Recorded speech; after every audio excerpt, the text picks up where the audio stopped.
Ya, kita ambil 1-2 ayat saja.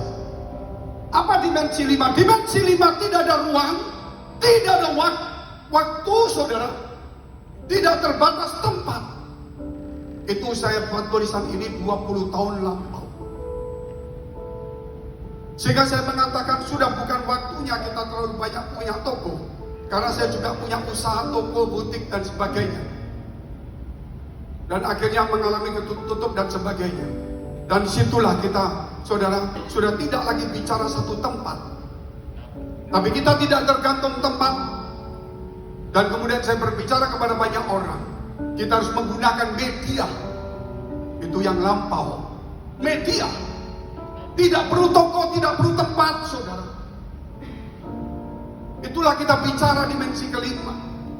Dan sekarang terjadi. Mulai media, toko-toko yang fisik mulai banyak tutup.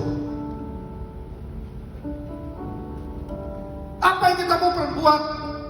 Saya tidak mendorong saudara untuk usaha media. Tapi itu kan bicara tentang usaha biasa. Tapi saya mau bicara tentang kerohanian.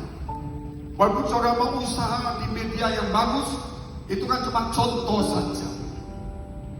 Tetapi kalau tanpa melibatkan Tuhan, tidak mungkin kita bisa. Sebab itu saudara yang dikasihi Tuhan, kita ambil 1 gambar ini.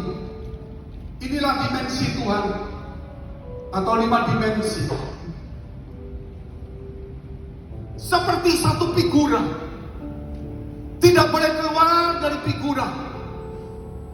Hidup saudara ada di tengah-tengah di sini. Engkau mau khotbah, mau kerja, mau melayani, mau apa saja kau lakukan, tidak boleh keluar dari garis. Jangan keluar dari garis kekudusan. Katakan amin. Mau kerja, mau khotbah, mau pelayanan, jangan keluar dari kebenaran. Karena kau ditempatkan di tengah. Karena bukan kamu yang bekerja, bukan kita yang melayani, tapi Allah yang di dalam kita yang akan bekerja. Rohnya itu akan bekerja dalam hidup kita.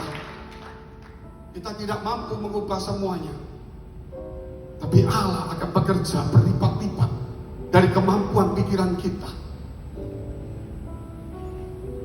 Saudara boleh melakukan apa saja. Mau khotbah, mau pelayanan, mau kerja. Jangan keluar dari namanya kasih. Saudara mau kerja, mau apa saja lakukan.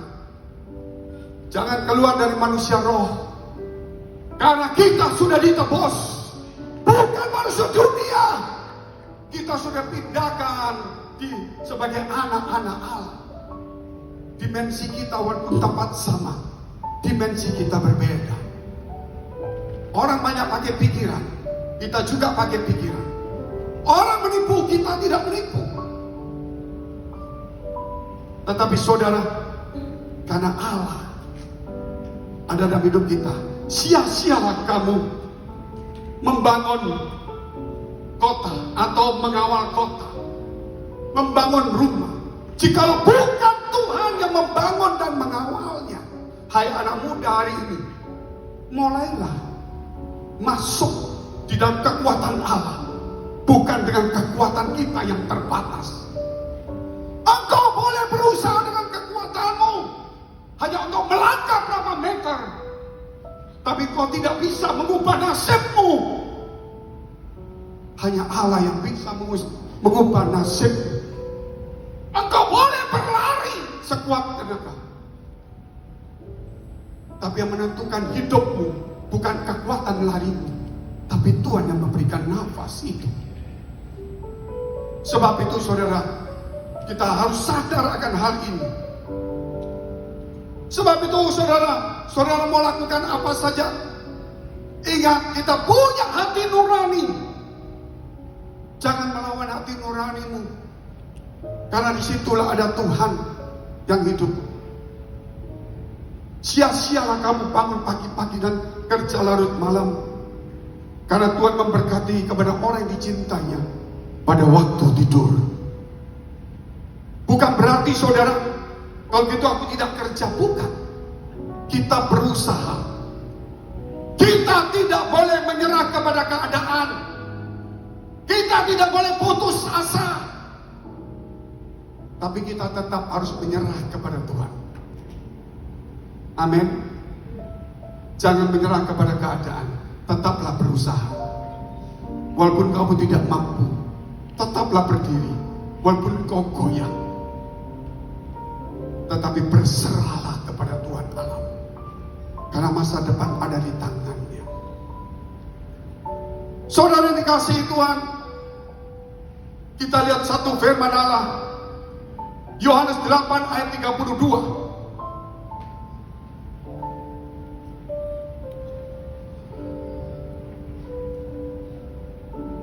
Dan kamu akan mengetahui kebenaran. Dan kebenaran itu akan memerdekakan kamu. Jika kita mengetahui kebenaran, kebenaran akan memerdekakan kita. Bukan kita yang memerdekakan, kita berusaha. Dia menentukannya. Suatu hari ketika Daud menjadi raja, dia teringat akan tabut Allah. Dia pikir, di mana tabut Allah? Kita mau bawa ke Yerusalem. Dia membawanya. Saudara, tabut itu diangkut dengan kereta, ada lembunya. Kemudian tanpa sadar melewati jalan, roda itu sedikit tergelincir. Tabut itu akan jatuh. Dua orang pelayan Tuhan menjamu supaya jangan jatuh.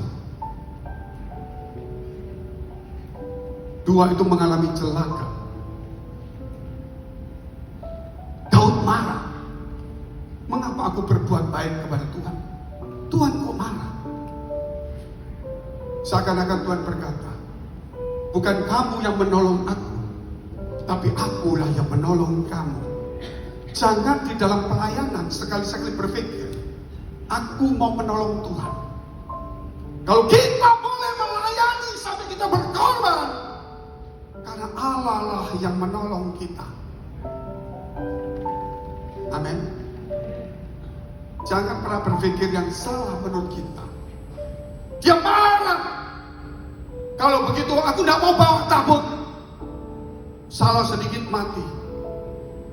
Mau berbuat baik sama Tuhan, mati. Ditinggallah di rumah Obed-Edom. Dia pergi kembali dengan gusar dan marah. Berbuat baik untuk gereja itu baik. Tapi jangan pernah berpikir ketika kita berbuat baik, kita menolong gereja dan menolong Tuhan.